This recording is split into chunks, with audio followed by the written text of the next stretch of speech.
정몽규 취임 후 보조금은 11년간 3배 늘었습니다. 정부 보조금은 연간 최소 110억 원 수준이며 스포츠 토토 등 복표 수익 연간 200억 원이 지원되고 있습니다. 주요국 정부 보조금 없거나 의존도 낮으며 피파 랭킹 20위권 국가들은 70% 이상이 협회장은 전문 경영인이 하고 있고 이외 축구인 등이 하고 있습니다. 우리나라처럼 재벌 총수가 회장인 곳은 단 한 곳도 없습니다. 대한축구협회에 연간 약 300억 원의 국가재정이 투입되면서 수익에서 정부 의존도가 약 30%에 달하는 것으로 나타나며 충격에 빠졌습니다. 사실상 정부 재원이 아니면 운영이 어려운 셈입니다. 미국과 일본 등 주요국은 국가보조금 의존도가 낮은 가운데 축협의 재정 자립을 촉구하는 목소리가 나오고 있습니다.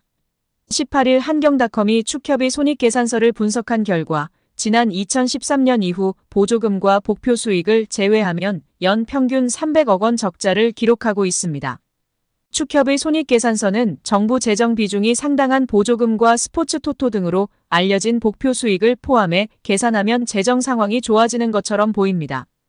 복표 수익은 국민체육진흥공단이 국민체육진흥기금 조성을 위해 운영하는 국가정책사업에서 발생하기 때문에 정부 재원을 배분하는 세금의 성격을 가지는데요. 축협의 당기순이익은 최근 5년간 코로나 팬데믹으로 입장료 수익 등이 없어 38억 원의 적자를 기록한 2020년을 제외하곤 늘어나는 듯한 모습입니다. 2020년까지만 해도 보조금과 복표 수익은 연간 300억 원이었는데 2022년부터는 500억 원 안팎으로 급증했습니다. 이렇게 지난 11년간 축협이 쓴 보조금은 총 1,809억 원, 복표 수익은 총 2,058억 원으로 총합 3,867억 원에 육박한다는 사실이 알려지자 축구팬들부터 국민들까지 분노가 들끓고 있습니다. 최고의 황금 세대를 가지고 제대로 일처리도 못하면서 정부 지원금이 무려 3,000억 원이 넘는 소식에 다들 뒷목을 잡고 쓰러지기 일보 직전입니다. 국회 문화체육관광위원회 소속 강유정 국회의원이 대한축구협회 자료를 확인한 결과 실제 회의 내용과 다른 허위 브리핑이 확인됐다고 지적했습니다. 13일 강유정 의원실은 보도자료를 통해 축구협회의 홍명보 남자축구 국가대표팀 감독 선임 과정 설명이 사실과 다른 것으로 확인됐다. 축구협회가 업무에 대한 신뢰성을 완전히 상실해 개혁이 필요하다고 지적했습니다. 강 의원은 문화체육관광부로부터 제출받은 제11차 KFA 전력강화위원회 회의록을 검토했다며 이를 근거로 축구협회의 문제를 지적했는데요. 축구협회는 6월 30일 화상회의 프로그램 줌을 통해 임시회의를 개최했습니다.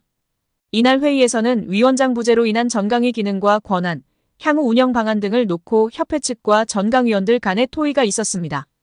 이날 전강위원들은 전강위의 기능과 결정 권한 및 위원회 운영 방안에 대해 질문을 했습니다. 이에 축구협회는 위원회의 기능은 현재와 다를 게 없고 위원들 역시 사임 의사를 밝히지 않는 한 올해 남아있는 향후 일정과 업무에 대해서는 지금과 같이 진행해 주시면 됨이라고 밝혔습니다.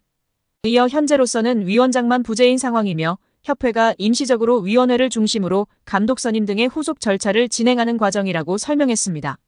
특히 이 자리에서 협회 측은 이임생 기술이사가 맡아서 담당하되 위원회가 해체되거나 기능이 없어지는 것은 아님을 설명하며 최대한 투명하게 소통하면서 진행할 것을 부연 설명했다고 밝혔습니다. 또한 축구협회 관계자로 추정되는 인물은 정혜성 위원장이 최종적으로 결정한 4인의 후보자 중 필요하다고 판단되는 2인의 후보자와 추가 심층 면접을 협회에서 진행하고 면담 후 위원회에 그 내용을 공유하여 최종 감독 선임 과정에 참여를 당부드린다라고 말했습니다. 이에 전강위원들은 위원장 부재에 따라 이임생 이사가 설명한 대로 현재까지 진행된 남자 대표팀 감독 선임 업무를 협회에서 투명한 절차로 후속 작업하는 것에 동의했습니다. 즉 전강위원들은 면접은 축구협회가 하더라도 면접 결과 공유 등 최종 감독 선임 과정에 필요한 절차들에 전강위원들이 공유받고 참여하는 것에 동의한 것입니다. 그런데 축구협회의 브리핑은 이와 달랐죠. 축구협회는 지난 7월 22일 배부한 국가대표팀 감독 선임 과정을 설명드립니다에서 6월 30일 전강위 임시회의에서 참석위원 전원은 이임생 기술총괄이사에게 감독, 추천과 관련한 절차의 진행을 위임하는 데 동의했다고 밝혔습니다. 전혀 전권 위임에 대한 내용이 없었는데 말이죠. 이어 이임생 기술총괄이사가 6월 30일 온라인 회의에 참가했던 전강위원 5명에게 전화하여 최종 후보 3인 면담, 감독 내정, 이사회 추천 등의 권한을 이임생 이사에게 위임했던 당시 합의를 확인하고 다시 한번 동의를 받았다라고 적시하며 홍명보 감독으로 내정했음을 위원들에게 공유하지는 않았다라고 덧붙였습니다. 강 위원 측은 위 내용을 근거로 이는 임시회의에서 협회가 위원들에게 밝힌 협회가 임시적으로 위원회를 중심으로 감독 선임 등의 후속 절차를 진행하는 과정 남자 대표팀 감독 선임 업무를 협회에서 투명한 절차로 후속 작업과 배치된다. 즉 축구협회가 정강위원뿐 아니라 축구팬, 국민들을 상대로 감독 선임 과정에서 허위 브리핑을 한 것이라고 했습니다. 강 의원은 축구협회가 온 세상을 상대로 감독 선임 과정에 대해 거짓 브리핑을 했다라며 축구협회의 홍명보 감독 선임은 공정하고 투명한 절차가 아니라 밀실에서 불투명하게 진행됐다라고 지적했습니다. 이어 축구협회 집행부는 여러 차례의 실정과 거짓말로 신뢰를 저버린 만큼 사퇴해야 한다라고 비판했습니다. 결국 홍명보 감독은 10년 만에 대표팀에 돌아옴과 동시에 외국인 지도자 버금가는 대우도 받습니다. 이임생 이사는 연봉 등 세부 계약 조건에 대해서는 밝힐 수 없지만 이제 한국 지도자들도 외국인 감독 못지않게 대우를 받아야 한다는 생각이라면서 외국인 지도자에 뒤지지 않는 계약을 체결했다고 전했습니다. 홍명보 감독은 지난해 울산과 프로스포츠 최고 연봉인 10억 원의 3년 재계약을 맺은 것으로 알려졌는데 대표팀을 맡으면서 더 많은 연봉을 수령할 것으로 보입니다. 직전 클린스만 감독의 연봉은 약 30억 원, 벤투 감독은 약 19억 5천만 원의 연봉을 받았기 때문에 최소 20억 원이고 최대는 30억 원 수준으로 예상받고 있습니다. 따라서 홍명보의 연봉은 최소 20억에서 최대 30억 원 수준이라는 것인데요. 월드컵 이후 아시안컵까지 계약을 장기간 맺었습니다. 다만 월드컵 종료 후 중간평가를 갖기로 되어 있으나 경질 한들 남은 계약 기간 보존 금액하면 최소 30억 원이겠고 홍명보뿐 아니라 외국인 코치 2명도 생각하면 60억 원 이상이 나가겠네요. 정말 최악인 것 같습니다. 경질 없이 가도 홍명보 30억 원의 외국인 코치들까지 하면 연 60억 원 이상씩 나가는데 대체 왜 캐나다를 이끌고 코파 4강까지 간 제시마치를 안 잡았고 바로 프리미어리그 승격을 코앞에서 놓친 바그너 그리스로 유로를 아쉽게 못 나간 포엣을 버리고 홍명보인지 당최 이해가 가질 않습니다. 정말 최악입니다. 축협. 반드시 책임을 져야 할 것입니다. 지금 당장 말입니다.